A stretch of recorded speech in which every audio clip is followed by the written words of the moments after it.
సింహరాశి వారికి ఈ యొక్క రోజున మిశ్రమమైనటువంటి ఫలితాలు గోచరిస్తూ ఉన్నాయి. వృత్తిపరంగా వ్యాపారపరంగా కొంచెం మిశ్రమంగా ఉండేటువంటి స్థితి గోచరిస్తూ ఉన్నది. మానసికమైనటువంటి స్థైర్యాన్ని పెంపొందించుకునేటువంటి స్థితిలో ఉండగలుగుతారు. ఏ నిర్ణయానైనా సరే మనస్ఫూర్తిగా తీసుకోగలుగుతారు.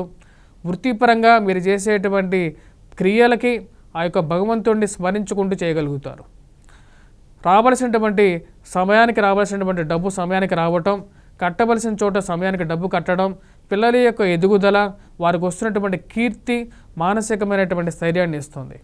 వైవాహిక జీవితంలో జీవిత భాగస్వామి ఆరోగ్య విషయంలోనూ తగు జాగ్రత్తలు తీసుకోవాలని చెప్పి భావిస్తారు. దానికి కార్యరూపంలోకి తీసుకెళ్ళగలుగుతారు. ఈ రాశిలో ఉండేటువంటి వారికి కుజగ్రహ మంత్రజపం చేసుకోవటం, రాహుగ్రహ మంత్రజపం చేసుకోండి, దుర్గాదేవిని పూజించండి. అదేవిధంగా శనిగ్రహ మంత్రజపం కూడా సానుకూలమైనటువంటి ఫలితాలు ఇవ్వగలుగుతుంది.